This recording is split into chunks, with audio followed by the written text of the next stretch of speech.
Nerazzurri fans from all over the world, welcome to the Interglobe, which today is a globe of sadness, tremendous sadness. Inter-Fiorentina 0-1, and it was a leaderless loss. Not only because we didn't have Chala on the pitch and nobody else stepped up, but also because, honestly, this year's Serie A is showing us that Inzaghi, unfortunately, is not the leader we had in mind, because the downfalls have been way too many. Before this game, Inter was second after Napoli in terms of balls recuperated forward. This means that we were very good at pressing when we lost the ball in the first seconds after that. And Fiorentina was in the third place, just after us, with 233 balls recuperated. We recuperated 249 so far, and they 233. So we were in a very good position, both in terms of recuperation of the ball, and in fact the first half started off in a fantastic way. Like in the first 10 minutes we saw 3 opportunities per team to score. It was incredible. Very beautiful game to watch, although painful, but very beautiful. And we made too many mistakes. We did build plays that were close to goals but not converted. Even Fiorentina, they also had their chances, but Rom, big Rom, in a couple of situations, at least in the first half, didn't shoot and run in the way that we all dream about. Also because I thought that it was a good idea to have Correa and Big Rom forward, because Fiorentina's defense was really extremely high up, almost at midfield, which of course is a strength but a weakness, because the spaces once you overtake the defensive line are huge, and Correa and Lukaku are the best in our team to take advantage of this. Nevertheless, they didn't, and so the first half ended with an incredible opportunity for Fiorentina with Icone, and that almost made goal. And in the second half, right after 7 minutes, we suffered the goal on that corner kick, and of course, as usual this year, we are not very good at coming back once we suffer a goal, and that's what happened. We tried a little after the substitutions, things got a bit better. Barella got that post towards the end, and we almost scored with Big Rom and with Bellanova as well. So I can't blame, honestly, Inzaghi for this particular loss. I blame him for the trend that Inter is having in Serie A. Anyway, then we tried and we didn't make it, and so we lost. Let's go to the players. Tiramolo Lana 6.5. He had a beautiful double save in the first half. Then he came out very well, very secure on an opponent's cross. He also started off with his feet a wonderful counter-attack that led to Mkhitaryan's opportunity. And I would say that the only stain on his performance is the goal, because the way he deflected the ball on the header was not so good. So all in all, a positive performance, 6.5, but with this little but. Darmian 6, he did his job properly, a few mistakes but not too many. Acerbi 6 minus, because he wasn't precise neither in the interventions sometimes nor in the passes forward, so he was a bit tired, I guess, yesterday. So 6 minus, not bad, but not perfect, absolutely. Bastoni 6 plus, the best in the defensive lineup, because he was very, very proactive forward. As a matter of fact, he basically gave an assist to Lukaku that was so easy to push in, to tap in. So that's very valuable on his side. And on the other side, on the downside, on the goal of Bonaventura, he tried his best, but he didn't manage to deflect the ball before his opponent. So, all in all, 6+. A-Train Dumfries, 7. Why? Because first of all, he plays in a context that's very adverse, despite being San Siro, because, supporters often booed him in the recent past.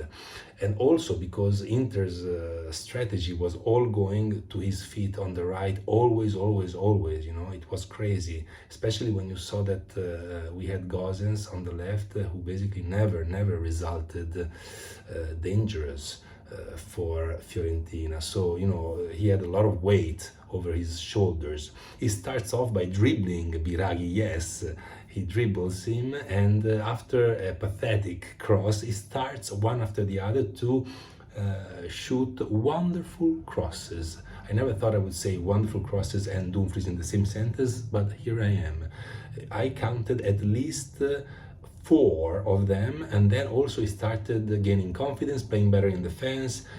Yes, he missed that goal, and that's why I gave him a 7 and not a 7.5 or even an 8. He missed that goal in the second half, but for me he was probably, if not certainly, the best player of Inter on the pitch yesterday. Then we go to Barella, 4.5, very bad. Yes, he hit the post, and that's why I give him a 4.5 and not a 4, because, a shot on the post is not a goal.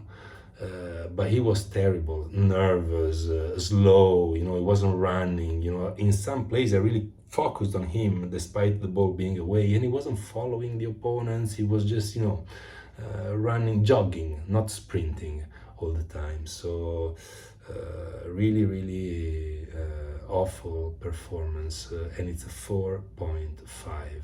And I think that Aslani should have played in his place, and this is a little criticism to Simone. Tubeman Brozovic, 5+. He was shooting corners in an appalling way, especially because we are used to Di Marco and Çalhanoğlu, and seeing him kicking those corner kicks was really not pleasant for the eyes.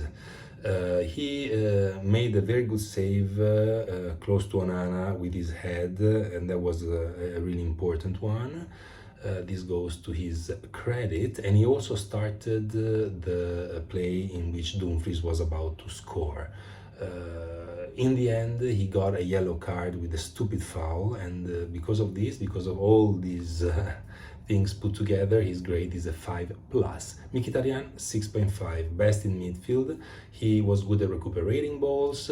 He did that incredible solo play that almost led to a goal. Yes, he didn't give it to Lukaku, but I think in that particular position and moment, it was also understandable to shoot, or to try at least. And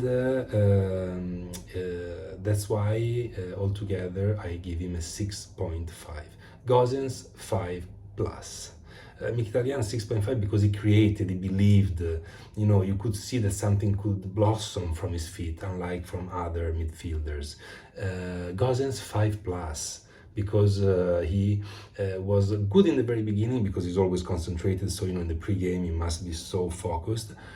But after this good beginning, and after a header for us on a corner, he also had a volley with his left foot. But after this, on Ikone's play, I followed him again in the replays, and I saw that he was completely behind Ikone, and they started off together. He just didn't start running in time, and this is something that he's guilty for. And also on the goal, he let Cabral hit with his head the ball that then was deflected by Onana. So in a couple of key moments, he didn't prove to be what he should be. And all in all, and this is true for Gosens and for Correa as well, this was a game of great opportunities on both sides. So not seeing Gosens in any of the really dangerous plays makes me think that he's really not achieved what we need, and that's why I give him a 5+. Lukaku, 4.5. Rom. not much to say. You're just slow because you demonstrated it in the first half when you were head to head with the defender and he just kept running with you until he deflected your shot. You are goofy in the way you're moving, you're not agile, and this also showed in that play in which you had to shoot with your right foot and instead you control it with your left and two defenders came to you, so even choosing wise, even in terms of choices, you're just not doing well enough. And then of course there is that goal from 1.5 meters that you didn't score. That's it's going to be in Inter's history, I would say. So all in all, it's a 4.5. I give you this half a point because at least you were there in those situations. Correa, 4. Concentrated in the beginning, but then, nothing much. And again, like for Gosens, in a game in which there were many opportunities, you have to be there on the most dangerous ones, and you were not. So it's a 4 for Correa. Belanova, 7. Considering the context, they booed him in San Siro already more than once. Considering that we were losing 1-0 and that he's 22 years old, it's a 7 because he almost scored and he crossed a couple of times so well, much better than Gosens. De Vrij is a 6+ because maybe because he's become a dad or because of the contract that he's signing. It's not official yet, but he seems to be back to his previous mental balance and psychological abilities. So yesterday I actually liked the way he played and he's a 6+. Lauti, too little to be judged. Aslani, 6.5. You can see that the kid wants to play, and with this Barella he should play. And he served a wonderful ball for Dzeko towards the end. Dzeko also didn't play enough to be judged. Inzaghi, 6, because I think that the formation, the starting lineup was good enough.